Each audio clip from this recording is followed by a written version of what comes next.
Let's look at these 10 actions and 10 initiatives that we can start looking at as HR professionals, as people who work alongside our business leaders and senior leadership teams to really influence the performance of our businesses and really help us feel we are developing and thriving in our roles when it comes to our key achievements that we are proud of. These 10 actions and organizational examples where these initiatives were tested and implemented are discussed in much more detail in a report by IBM called Accelerating the Journey to HR 3.0 Model. Number one action is all about employees' performance and how can organizations measure employees' performance in a consistent and transparent way. It is evident and clear that regular and continuous conversations with our managers are really needed to help us thrive and grow in our roles. When we report to managers who don't have time for us, or we operate within a performance framework that really doesn't encourage those continuous performance and coaching type conversations, then we may feel that organization and managers are not interested in us. So therefore, this is number one action, is to look at how our organizations really do this and whether those kind of conversations are good quality conversations where we feel we are getting coaching conversations with our managers, where we are in a position to update our objectives on a regular basis, and that we feel we are developing and thriving in the way that really works for us and our managers. There are a number of examples as to how this review could be approached or what sort of initiatives we could suggest or come up with when it comes to proposing ideas and really having those good quality conversations as to what is best for you, your employees, your organization, and what's also best practice out there when it comes to working in this digital era we find ourselves at the moment in 2022 and beyond. Some examples that we could definitely propose and discuss further would be around having shorter term goals as one example, getting that continuous and regular feedback, multidimensional assessment or no assessment at all would be desirable to be explored further, managers to be accountable for ratings and conversations and drive those conversations. But I would also add that employees also need to drive these conversations and set up meetings and initiate, and don't always rely on managers to be doing these things for them. Results to be used to coach employees to higher performance, continual skills building, and looking at internal opportunities. And of course, looking at mobile apps or tools, technology that would allow us for that continuous feedback and updates where we can keep in contact with our managers on a more regular basis as opposed to just emails and those meetings in our calendars. Action number 2 is all about leadership, reviewing our leadership frameworks, investing in understanding what's the new role of leadership, what is it actually required to lead in 2022 and beyond. The role of leaders in 2022 and beyond definitely requires new and transformed behaviors and leadership qualities. I believe that many of us would agree that the role of leadership and the role of leaders in 2022 and beyond definitely requires new and different skills and behaviors to what we saw historically in the past. So therefore, I would definitely encourage us to really look at leading or taking part in reviewing leadership development programs or leadership frameworks, or establishing new ones if they never really existed in your organization, and collectively and collaboratively agree with your senior leadership team as to what they see the role of leaders now and going forward, and work together really to come up with the framework with a development program that really works for you and your organization. It would be a fantastic key achievement for the organization, but also for your CV as well. There are a number of examples you could look at, but as part of your research, I do suggest you explore the following ideas. Having leadership based on performance and behaviors. You will often find that leaders get promoted on their technical ability and what they really know because they're so knowledgeable and skilled in one particular area or a number of areas. It is evident and really clear that leadership assessment needs to be based on what they know, but also how they actually apply it and how they work with other people. So both what and how is definitely important to call out in our leadership frameworks and leadership development programs when it comes to assessing our future leaders against. In terms of next ideas and suggestions, we should look at having leaders as coaches and helping them understand what that really entails and requires, how how to lead a team, listening, not telling them what to do all the time. Leaders also should have that continuous, immersive and experiential learning. We should also look at behavioral science-based assessments and predictive analytics to identify leadership potential. We should also be looking at employee engagement scores used to develop managers. Some of you may have seen a number of employee engagement surveys, and most of the time there would be a section around manager feedback from their teams and how they find working with them. So that should definitely be used a lot more. And there is another idea that could be explored, which is around reverse mentoring and team mentoring and coaching. Reverse mentoring is actually a great idea to explore in our organizations, because it's not always just traditional mentoring where you have a senior member of the team mentoring a junior member of the team. It's often the other way around as well, which is called reverse mentoring, where you have junior members of the team mentoring senior members of the team. And I have seen a number of reverse mentoring schemes in various organizations that work really well as an initiative. And it just really goes to show that you really respect everyone and what they really bring in terms of their own sort of mindset and where they're coming from, experiences, behaviors, and things like that. Action number 3 is all about design thinking and being agile. How can we build and develop relevant capabilities and skills when it comes to design thinking and agile way of doing business? I will actually create a separate video around design thinking and agile way of doing business because it's something I'm really interested in. But just for the purposes of this video, design thinking principles are all about how we approach solving problems, and agile way of actually dealing with those problems is how we actually deliver those solutions. Some of the ideas that you could start looking at straight away would be how your teams, our teams, can actually be outcome and experience focused when it comes to having those objectives. In terms of how to create those agile cross-company pop-up teams that work in sprints, this is very popular, by the way, in project world and can often be replicated as to how various departments and functions actually work together. So some of you may have heard about waterfall methodologies and agile methodologies. Waterfall methodologies are now viewed as traditional and historic and no longer really relevant when it comes to operating and how teams actually do work. So waterfall methodology is basically a step-by-step process where certain things have to be done in a sequence, and without that sequence being completed and phases being completed, other parts of that process cannot be done because we have to wait for others to do something before we actually can do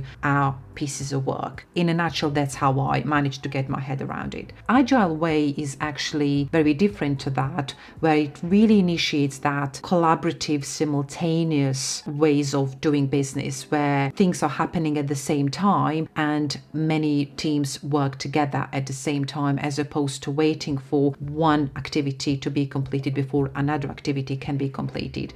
And that's what this is in a nutshell. You would often have a business user, someone who's actually initiated certain projects to go ahead. It's quite important that they're really actively included in what is going on and progress of those work packages or projects, if you like. Action 4 is all about reviewing pay and compensation frameworks and really paying people for performance and skills in a fair and transparent way. You could look at skill, market value, and performance-based compensation models. You could also look at having pay transparency by reviewing grades, spanner column points, and how people actually progress within those grades. You could also look at having artificial intelligence to identify and remove pay bias that certainly can exist. Proactive pay equity programs with artificial intelligence could also be explored. As an organizational example, let's look at IBM. So IBM in 2016 launched a multi-year journey to embed artificial intelligence in its compensation systems. It sought to provide transparent, skills-based decisions and enabling ongoing feedback. So IBM managers now use the artificial intelligence system to help them make better compensation decisions. And this artificial intelligence system gives salary increase recommendations during pay cycles ranging from high to average to no increases, so that pay decisions now are more accurately reflected what the market is paying as demand ebbs and flows. So managers also use this information to explain how pay decisions are linked to employee skills, and the system not only enables better better compensation decisions, but also assist managers to proactively retain employees with critical hard to replace skills. Action number 5 is all about skills, and as far as I'm concerned, this is top 1 activity. If we are going to do anything around activities and actions we are leading on, this is definitely the top activity we all should be looking at, is skills. Skills now, skills for the future, what we're actually doing to develop those, what we're actually doing to have those conversations, to really understand what sort of skills we will need in the future to plan better and put things in place to make sure we are not left high and dry when it comes to performing at our best and making sure our businesses are not let down. So what can be done when it comes to learning and development? Let's look at what they suggest in the report. Personalized by individual and at scale, leveraging artificial intelligence and analytics to infer current skills levels and provide personalized career and learning paths. Employee visibility to the roles and skills important to business success, more connection to the business, and focus on careers in learning function. Content to be curated from internal and external sources, delivery of immersive learning in the flow of work, and exploring how to incorporate new ways of learning and development methods such as digital badges, internal mobility, peer-to-peer learning, and even VR, as in virtual reality. Action number 6 is all about employee experience and designing intentional experiences for our employees. This is a fantastic question to answer, a fantastic project to be part of and lead on when it comes to reviewing employee experiences from day one, from onboarding, even before they start with you, to their sort of ongoing journey with our organizations, to when they leave and even after leaving. I think that's something that's going to be a key activity for most people's strategies in addition to skills. So when it comes to all of these activities and actions I'm taking you through, for me, the top 2 would be skills and employee experience. In terms of ideas, it's suggested we look at employee experience platforms that can provide simplified one-stop shop for HR interactions, ongoing two-way, anytime dialogue with employees, safe spaces for employees to voice opinions and share ideas, focus on human-centered design, transparency, simplicity, personalization, authenticity. We could also look at how to apply artificial intelligence and analytics to understand the employee voice and increase social transparency on a more regular basis, not just once a year or twice a year when we would do employee engagement surveys in a traditional way. In the report itself, you will find an organizational example where they talk about this organization that's gone through this fantastic journey and continuously seeks to improve employee experience for its employees, that they are directly linking to business outcomes and business performance, which is absolutely true in my view. That's what this is all about.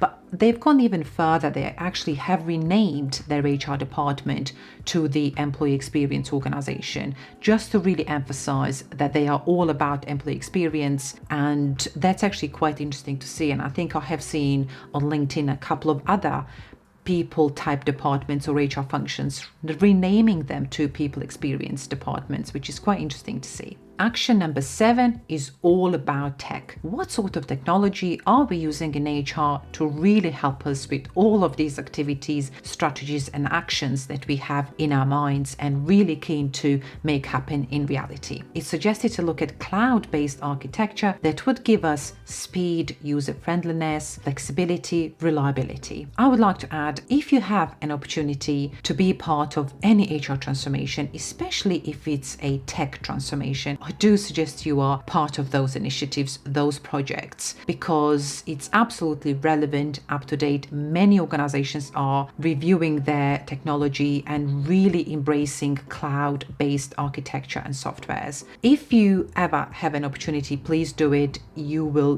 do yourself, your career, your CV a fantastic favor. You will be up to date with actually what's possible to offer to employees in HR and wider function, wider organization to work more collaboratively. That's really up to date. Some of the big names you may have seen already, but if you have an opportunity to be exposed to this, please do that. So it could be SAP SuccessFactors, Workday, and Oracle Fusion are the top 3 cloud-based architectures I suggest you research about and really understand what they do, what their offering is. And again, if you have an opportunity to put this on your CV, your technical skills skill set will be absolutely up to date and relevant for many years to come.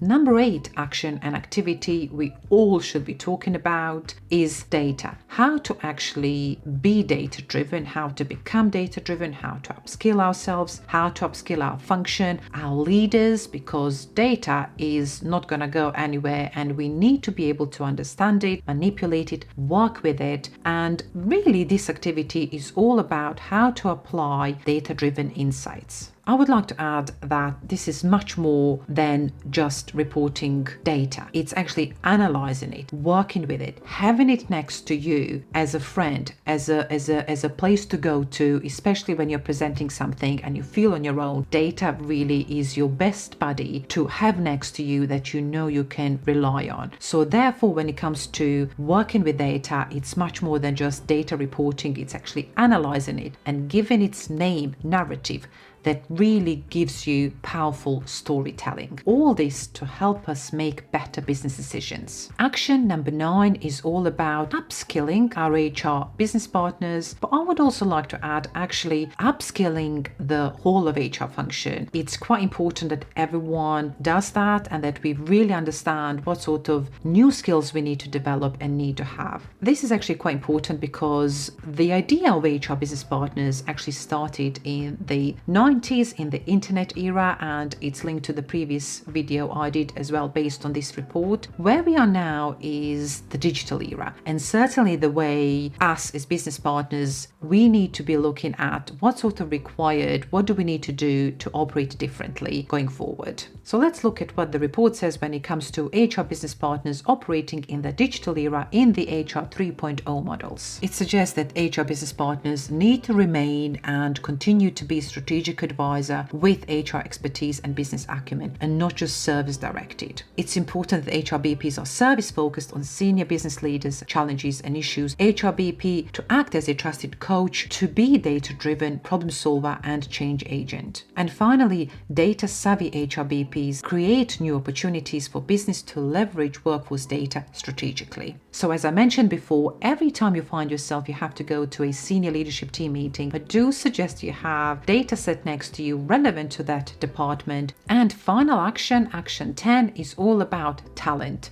Strategically sourcing talent both internally in our organizations and externally. Let's look at some of the activities that could be explored around sourcing talent strategically. It's suggested to look at having agile and optimized global hiring processes, provide personalized experience, centric candidate journey, hyper-targeted source by skills, not just job titles and jobs, aggregation of social and digital tools, focus on employer brand to be measured by candidate and hiring NPS. I hope this video has given you many ideas as to what you could start looking at when it comes to becoming innovative and creative and initiating those conversations, spotting opportunities as well. I often find we may find ourselves that we are not achieving a lot, not doing a lot in our roles, and then we start looking elsewhere. But I would actually challenge you a little bit to really see what you've spotted as an opportunity in your organization. What can you lead on, test, even if you don't have full-on support, even if there isn't a lot going on, to really provide relevant evidence as to what they could do differently. If you're an aligned business partner as well, that's even better for you to sort of initiate some of these conversations and see what can be done on a bespoke level if, for example, the rest of the organization is not open to it. So these are some of the ideas that are relevant, up to date, and it's important that anything we lead on and do is tailored to our organizations and our departments for best decision making and for them to be thriving and successful as a result of our direct contribution. This should give you sense of achievement and sense of pride when it comes to your own work that you can clearly use to put on your CV and call out as your key achievement when you go for your job interviews. If you have liked this video, there are many other similar videos on my channel, so I'll see you in the next video. Bye for now.